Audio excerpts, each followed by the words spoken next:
414, episode 78 Klimaks, Zuan 6. Pertempuran hebat antara naga kiamat dan jarak tak terlukiskan. Bintang terus berjatuhan saat dua musibah bertabrakan, dan tontonan akhir zaman ini disiarkan ke seluruh penjuru. Akhir dari pulau ini mendekat. Penjaga Mandala juga sedang menontonnya melalui panel layar. Ketika Pulau Reinkarnator mulai hancur, sedikit suara mulai muncul di badan inkarnasinya. Yu Sangah masih terjebak di dalam waduk berbicara ke arah Guardian. Tapi, Anda tahu ini akan terjadi, bukan? Apa yang membuatmu mengatakan itu? Jiwanya tanpa suara memancarkan cahaya lembut. Saat ini, badan inkarnasi barunya belum bangun. Karena, Anda, yang saya baca di perpustakaan, adalah. Tolong, kamu belum seharusnya mendiskusikan cerita itu. Ada orang-orang yang menguping pembicaraan kami. Saat kata-katanya berakhir, keseluruhan kuil diguncang oleh getaran ganas. Udara yang suram dan keruh menekan sekeliling.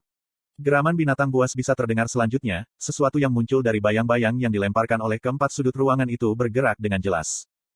Jiwa Yu Sangah gemetar ketakutan setelah merasakan aura firasat itu. Ketika gelembung-gelembung di dalam tangki bertambah banyak, Sakyamuni akhirnya melangkah maju. Oh, anjing hound dari Tindalos, sepertinya kamu tiba untuk mangsa yang salah hari ini. Dia dengan lembut melantunkan doa Buddha, menyebabkan bayangan yang melayang di sekitar mereka lenyap dalam sekejap, seolah-olah mereka diburu mencari mangsa lain untuk diburu. Hanya setelah bayangan itu benar-benar menghilang barulah Yu Sangah mulai berbicara lagi dalam beberapa kesulitan. Apa itu? Oh, anakku sayang, pintu ke skenario akhir semakin dekat. Suara Sakyamuni menjadi lebih suram, lebih berat. Gugu. Rosario Buddhis di lehernya yang memancarkan panas naik di udara secara bersamaan. Sudah tahu apa yang dia rencanakan, Yu Sangah mengajukan pertanyaan baru kepadanya. Apakah saya tidak akan bereinkarnasi? Kenapa menurutmu begitu? Jika pulau ini selesai, maka Anda juga akan mati. Dan aku tidak akan bisa bereinkarnasi, kalau begitu. Anakku sayang, kita sudah membuat kesepakatan. Kesepakatan di mana Anda akan menjawab permintaan saya, dan tubuh ini akan menjawab permintaan Anda. Dan dengan itu, tentukan keseimbangan dunia ini. Sakyamuni tersenyum ramah dan melanjutkan. Dan itu sebabnya, anakku, kamu akan bereinkarnasi seperti yang dijanjikan. Meskipun Anda belum mewarisi badan inkarnasi dan karena itu belum dapat membuat tanda Anda, ingatlah bahwa peran Anda dalam skenario akhir akan sangat penting. Itulah mengapa. Dia ingin bertanya kepadanya apa yang dia maksudkan dengan itu. Tetapi sebelum dia bisa, kesadarannya mulai redup. Kurung siku buka titik. Untuk saat ini, tolong, istirahatlah. Setelah jiwanya jatuh tertidur, Sakyamuni mengekstraksi tubuh inkarnasinya dan memulai prosedur untuk mengirimkannya ke tempat tertentu. Kuil itu diguncang sekali lagi ketika suara, gugu-gugu, bergema di seluruh bagian dalamnya. Panel layar juga mengubah apa yang ditampilkan. Itu adalah pemandangan dua lelaki yang memiliki wajah yang sama persis menatap satu sama lain, yang satu mengenakan mantel hitam sementara yang lain, yang putih. Akhirnya, kamu juga telah mengambil langkahmu, oh yang berdiri di akhir siklus. Sakyamuni berdiri diam dan menonton adegan ini untuk sementara waktu, sebelum mengangkat suaranya seolah-olah dia menyesali sesuatu. Kalau begitu, aku harus mulai membuat persiapan juga. Tapi bagaimana caranya? Yu Jung Hyok membenci pertanyaan itu. Itu adalah pertanyaan yang paling sering ditanyakan saat hidup sebagai regresor. Dia bahkan tahu semua perubahan potensial dalam repertoar, juga, dari, tapi, bagaimana kamu tahu itu? Menjadi, tapi, bagaimana kamu melakukan itu, kamu bajingan? Dia menjadi sangat muak dan bosan dengan pertanyaan itu, bahkan, ada kalanya dia membunuh orang-orang yang mungkin melemparkan pertanyaan itu di jalannya. Tapi sekarang, dia. Petik 2 titik. Tapi bagaimana caranya? Dia akhirnya mengajukan pertanyaan itu sendiri. Meskipun dia tahu lawannya akan mengejeknya karena itu. Cucu. Sebuah wajah yang dikenalnya dengan baik menoleh ke belakang dari dalam badai setelah probability. Itu adalah wajah yang tidak mungkin ada di sini, sesuatu yang seharusnya tidak ada di sini. Poin kekacauan di wilayah yang berlaku meningkat dengan cepat. Masalah telah terjadi dalam keseimbangan skenario. Yu Jung Hyok terhuyung-huyung, tapi tetap saja, dia melakukan yang terbaik untuk mencari tahu situasi saat ini. Seperti berlalunya waktu, tertunda oleh jam yang rusak, tiba-tiba bergegas maju lagi, hipotesis yang tak terhitung jumlahnya mengamuk di dalam kepalanya. Dia seharusnya Kim Dokja. Tapi, dia bukan Kim Dokja. 1863. Tapi bagaimana caranya? Bagaimana mungkin sesuatu seperti ini? Kamu harusnya tahu betul bahwa aku benci pertanyaan itu. Seolah-olah pikirannya telah dibaca, orang di depan matanya menjawab pertanyaan sebelumnya. Yu Jung Hyok menatap wajah itu lagi. Mantel ruang dimensi tak terbatas putih berkilauan di dalam ledakan bunga api yang cerah, kantung mata tempat sepasang kegelapan kosong seharusnya diisi oleh iris dengan ukuran yang sama persis dengan miliknya. Tapi itu bukan hanya mata, hidung, bibir, rahang, dan bahkan tubuh juga. Sosok yang sangat tepat sehingga dia seperti sedang melihat ke cermin. Satu-satunya perbedaan adalah bekas luka besar di salah satu pipi makhluk ini. Yu Jung Hyok berbicara, hampir karena tidak percaya dan marah. Kamu bukan aku. Benar, aku bukan kamu. Mata yang mengandung kegelapan pekat sekarang memandang ke bawah pada Kim Dok-ja yang tergantung di pinggangnya. Constellation, Secretive Plotter, sedang melihat Constellation, Demon King of Salvation. Pesan itu mendarat seperti tembakan terakhir untuk mengkonfirmasi pembunuhan itu dan Yu Jung Hyok bergidik tanpa sadar. The Secretive Plotter. Makhluk yang berada tepat di hadapannya benar-benar tak lain adalah Secretive Plotter itu. Orang yang mengirim Kim Dok-ja ke pergantian regresi 1863, orang yang mengatakan kepadanya rahasia Kim Dok-ja dan menyebabkan begitu banyak kekacauan, orang yang mengirim semua pesan tidak langsung, yang tak terhitung jumlahnya sampai sekarang. Secretive Plotter, itu adalah dirinya sendiri yang melewati belokan ke 1863. Yu Jung Hyok menggigit bibir bawahnya setelah mendengar ledakan dari kejauhan. Dia harus memikirkan hal ini di kencan lain. Lepaskan Kim Dok-ja. Lawannya adalah Secretive Plotter, dewa luar yang lahir dari kekacauan itu sendiri. Mempertimbangkan polanya yang tidak dapat diprediksi sampai sekarang, sangat mungkin bahwa penampilan itu palsu. Ini keajaiban bahwa kamu berhasil bertahan sejauh ini dengan kepala yang lambat. Diam, dan lepaskan dia. Atau yang lain apa?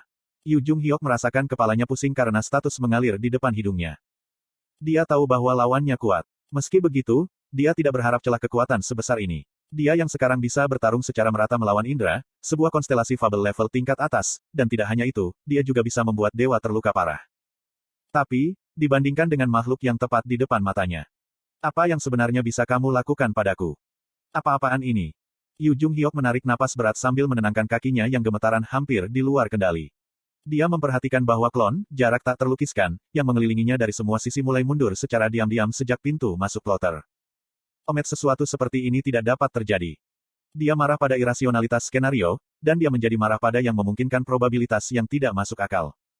Dan ketika pikirannya mencapai sejauh itu, bagian dalam kepalanya akhirnya beres.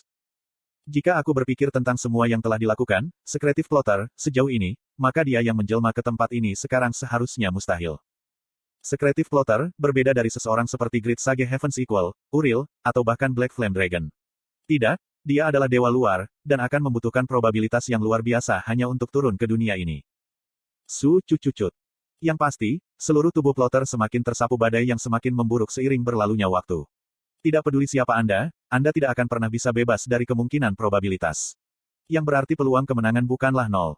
Jika saya adalah Kim Dok-ja dalam situasi ini. Seolah-olah dia telah menjadi Kim Dok-ja, Yu Jung Hyok mulai berbicara dengan nada suara yang tenang. Aku tidak mengerti ini. Anda telah tetap di bawah radar sampai sekarang, jadi mengapa Anda tiba-tiba turun tangan seperti ini? Petik 2. Karena sekarang adalah waktu yang tepat. Petik 2. Waktu yang tepat, kan? Begitu pertukaran itu berakhir, auman aneh bergema keluar dari sisi lain dari kekosongan kosong. Tampaknya pertempuran antara naga kiamat dan jarak tak terlukiskan telah mencapai puncaknya. Ruang di sekitarnya sangat terdistorsi setelah ledakan luar biasa melanda. Yu Jung Hyok menyaksikan pemandangan kosmos yang tampaknya dihancurkan seluruhnya dan benar-benar menyadarinya bahwa memang berbaris menuju kehancurannya. Tentu saja, tidak aneh jika hal-hal gila apapun muncul sekarang dengan jenis probabilitas yang mengamuk. Dan, plotter rahasia, telah menunggu saat ini selama ini. Gugu. Lubang besar terbuka jauh di atas kepalanya. Ini akan menjadi pertama kalinya dia melihat banyak lubang besar muncul pada saat yang sama. Itu adalah lubang malapetaka yang konon bisa menghancurkan dunia meski hanya ada satu yang terbuka. Dan melalui lubang yang luas dan jauh itu, tentakel yang tak terhitung mulai mengintip diri mereka sendiri. Oh. Teks tidak dapat dibaca. Oh, plotter yang hebat. Bangkitnya pulau-pulau yang hilang sekarang akan dimulai. Tangisan mengerikan terdengar dari mana-mana. Suara-suara sejati itu menyebabkan tubuh para pendengar ternoda oleh energi keruh. Seolah-olah dia bereaksi terhadap suara-suara sejati itu, Secretive Plotter, yang masih membawa Kim Dok-ja, mulai bangkit perlahan. Lebih khusus lagi, menuju salah satu Great Halls. Ekspresi Yu Jung Hyok menegang. Tunggu, berhenti. Meskipun dia tidak punya rencana konkret, dia masih berdiri di jalur Secretive Plotter. Hanya itu yang dia lakukan, namun darah menetes dari lubang hidungnya. Visinya menjadi lebih redup dan tangan yang memegang pedangnya bergetar. Bahkan kemudian, dia masih berbicara. Aku tidak bisa membiarkanmu pergi. Secretive Plotter memandang Yu Jung Hyok dalam kondisi seperti itu dan berbicara. Jangan mencoba sesuatu yang bodoh. Mampu mundur tidak menjamin Anda hidup yang utuh di giliran berikutnya. Yu Jung Hyok secara akurat menemukan apa yang tersirat dari kata-kata itu. Satu kehidupan tidak berakhir dengan kehidupan itu, semua kehidupan sebelumnya akan selalu tetap sebagai kutukan selama belokan berikut. Dia menggenggam pedangnya cukup keras untuk mematahkan cengkeramannya dan berbicara. Aku tidak berencana pergi ke belokan berikutnya. Kurung siku buka titik. Apakah begitu? Tepat setelah itu, dia merasakan sakit seperti seluruh tubuhnya hancur. Serangan ini tidak memiliki suara, tidak ada peringatan sebelumnya. Hanya gerakan tatapan, dan seluruh tubuh Yu Jung Hyok sedang diperas seolah-olah dia dilemparkan ke dalam pemadat. Dia memuntahkan darah sebelum menderu. Jangan meremehkanku. Great Fable, Demon World Spring, telah mulai mendongeng.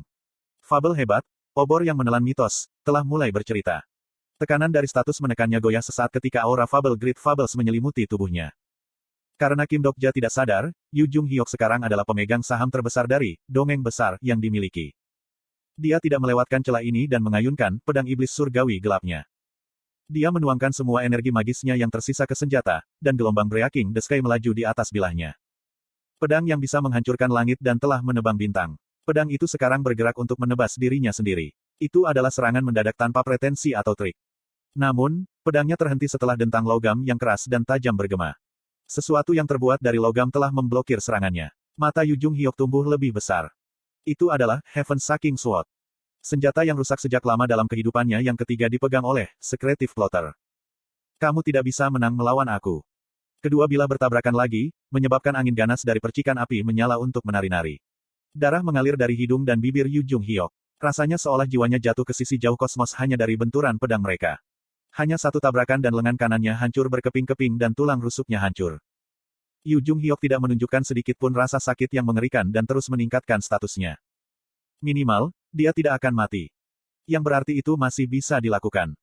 Kamu juga cacat, sama seperti aku. Memang, status plotter menjadi tidak stabil ketika detik-detik berlalu. Percikan menjadi lebih berat dan lebih ganas, sementara Fable mempertahankan mantel dan badan inkarnasinya mulai berhamburan pergi. Seolah-olah dongeng yang tidak bisa digabungkan telah dicampur bersama. Tanpa ragu, bajingan itu mendorong dirinya sendiri. Saya perlu membeli lebih banyak waktu. Di atas ini, Secretive Plotter tampaknya khawatir tentang hal lain untuk sementara waktu, juga. Dia tidak menunjukkannya dalam ekspresinya, tapi Yu Jung Hyok bisa merasakannya. Memang, statusnya berusaha menghindari diperhatikan oleh sesuatu. Berarti, bajingan ini tidak dalam situasi di mana dia bisa muncul di sini dengan sepenuhnya mengabaikan segalanya. Mencoba mengulur waktu, ya, itu rencana yang tidak cocok untukmu. Apakah Anda mempelajarinya dari Kim Dokja? Yu Jung Hyok tidak menjawab. Fakta bahwa lawannya menjadi cerewet hanya bisa berarti bahwa plotter juga menjadi cemas. Kamu baru di tikungan ketiga. Jadi, tujuan akhir Anda seharusnya tidak ada hubungannya dengan Kim Dokja. Jadi, mengapa kamu begitu menutup teleponnya? Itu yang ingin aku tanyakan padamu. Untuk mencapai tujuanku, aku membutuhkan kehadiran Kim Dokja. Lalu, itu juga jawabanku. Pada saat itu, jejak samar emosi berkedip di mata plotter. Seolah dia tahu apa yang dipikirkan Yu Jung Hyok. Kamu tidak akan berhasil, karena bahkan Kim Dokja tidak akan tahu seperti apa skenario akhir dari pergantian regresi ini. Jika itu hanya dia, benar. Sungguh lucu. Putaran ketiga yang bahkan tidak tahu apa-apa. Aku mungkin hanya belokan ketiga, tapi, dongeng keluar dari seluruh sosok Yu Jung Hyok. Minimal, aku sudah menjalani tikungan ketiga yang kamu tidak tahu apa-apa. Dongeng-dongeng baru yang diperolehnya selama belokan ketiga ini menjadi bagian dari dirinya dan terus beredar di dalam dirinya. Beberapa teks mengalir dengan sedih, sementara yang lain bergerak dengan anggun dan indah. Dongeng yang tidak ada di kehidupan lampau, dan dongeng yang mungkin tidak akan ia dapatkan lagi di kehidupan mendatang. Secretive Plotter diam-diam memperhatikan dongeng-dongeng itu, sebelum membuka mulut untuk berbicara. Tidak, aku tahu tentang kehidupan ini, oh boneka dari mimpi paling kuno. Finn.